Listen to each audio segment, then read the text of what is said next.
बच्चों के ज़्यादा ये क्वेश्चंस होते हैं कि मैम पढ़ाई में मन नहीं लग रहा है, हम पढ़ नहीं पा रहे हैं, हमें पढ़ाई करते समय किन किन बातों का ध्यान रखना चाहिए। तो मैं आपको ये 2 से 3 पॉइंट बता रही हूँ जिस चीज़ को आप बहुत ध्यान से समझिएगा। जैसा कि आप सभी लोग जानते हैं कि अगर आप पढ़ने के लिए बैठते हो और क्लास में आप बैठे हुए टीचर आपको पढ़ाता है, अगर पढ़ाते समय जो टॉपिक आपको समझा रहा है अगर क्लासरूम में ही आपको वो टॉपिक समझ में आ गया, उसके बाद अगर नहीं समझ में आया तो आप 2 बार पूछो, 3 बार पूछो।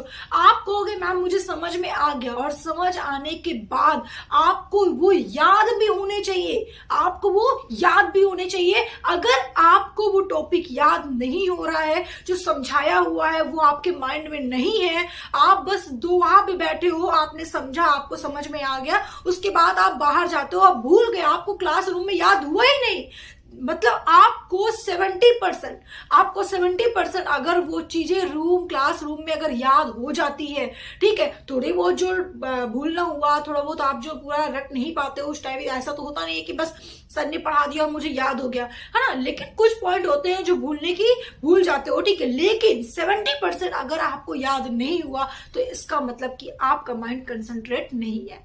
इसका मतलब आपका माइंड कंसंट्रेट नहीं है, आपको माइंड कंसंट्रेट की जरूरत है। और कोई भी प्रॉब्लम नहीं है आपको, आप ये कभी नहीं कह सकते कि मैं सामने वाले से कमजोर हूं, या आप कभी नहीं कह सकते कि मैम मुझे समझ में नहीं आ रहा है कि मैं कैसे याद करूं। अगर आपको ये नीड लगती है कि जो पढ़ाया जा रहा है उसको बोर्ड में लिखवाया भी जाए और मैं कॉपी में नोट कर लूं ताकि जब मैं भूलूं तो देख लूं, तो ये आपकी गलतफहमी, ये आप गलती कर रहे हो। आपको पूरी कोशिश ये करनी है, एक जो अच्छे सभी स्टूडेंट्स होते हैं, लेकिन जो अचीव करते हैं आईएएस, पीसीएस, ठीक है, सारे एग्जाम क्वालिफाई करने की कोशिश करते हैं, ठीक है, वो सारे स्टूडेंट से आप एक बार बात करके देखो, आपको समझ में आएगा कि कहाँ पे हमारी ये प्रॉब्लम है। जो मतलब प्रॉब्लम उन लोगों की क्रिएट होती है, ठीक है, जो आप लोगों की प्रॉब्लम क्रिएट होती है कि मैम हमें ये पढ़ाया हुआ याद नहीं हो रहा है, ठीक है, तो इसका सिर्फ और सिर्फ एक ही सोल्यूशन है कि आप अपने आप को कंसंट्रेट करो। अगर आपको एक बार से 2 बार क्लास में समझाने के बाद अगर आपको वो चीजें 70% भी याद नहीं होती है, ठीक है, मैं 70% मान के चलती हूँ, लेकिन फिर भी आपको लग रहा है अगर 70% मैम ज्यादा बोल रही है तो मैक्सिमम आपको 60% तो याद होना ही होना चाहिए। अगर आपको 60% भी याद नहीं हो रहा है, उसके बाद भी आपको घर जाने के बाद कॉपी खोल कर पूरा देख कर एक याद करना पड़ रहा है, तो इसका मतलब आपका माइंड कंसंट्रेट नहीं है और आप उस तरीके से कोई कॉम्पिटिटिव एग्जाम क्वालिफाई नहीं कर पाओगे, ठीक है। मतलब मैं आपको क्लासरूम में पढ़ा रही हूँ, बार बार समझा रही हूँ, उसके बाद घर जाने के बाद आपको एक एक चीज कॉपी में देखकर याद करना पड़े, तो इसका मतलब कि आप अभी वीक हो। और आपकी वीकनेस कहाँ पे है, तो आप कहोगे कि मैम ये मेरी जो वीकनेस है वो मेरे माइंड में है, माइंड को कंसंट्रेट करने में है। आपको माइंड कंसंट्रेट करने की नीड है। तो बस मैं आपको ये समझाना चाहती हूँ कि अगर आप पढ़ने वाले स्टूडेंट हो और रियली आपको ये लगता है कभी कभी कि यार मुझे पढ़ाया हुआ याद नहीं होता, तो आप अपने आप से फील करने की कोशिश करो कि आप में क्या कमियां हैं। कोई कमियां किसी स्टूडेंट में नहीं होता है। आप कभी माइंड एकदम आप फ्रेश माइंड होकर आप बैठो, कभी क्लासरूम में बैठो, या आप कोई यूट्यूब से पढ़ते हो तो क्लास देख रहे हो तो आप बहुत ही कंसंट्रेट करके देखो, आपके माइंड में कुछ नहीं चलनी चाहिए, कोई भी एकदम फ्री माइंड होकर आप पढ़ो, तो आप यकीन मानो जो आपने पढ़ा है उसके दूसरे दिन आपको बस एक चीज याद रखना है कि जो आपने जितना पढ़ा है, ठीक है, आपने जितना पढ़ा है उस टाइम पे बस केवल और केवल आप रात को सोने से पहले उसको एक बार रिवीजन कर लेना। रिवीजन करने का मतलब जरूरी नहीं होता कि कॉपी खोल कर एक वर्ड को देखना। रिवीजन करने का मतलब होता है आंखें बंद करो और अपने माइंड में सोचो कि आपने क्या पढ़ा था और आपके टीचर ने क्या पढ़ाया था।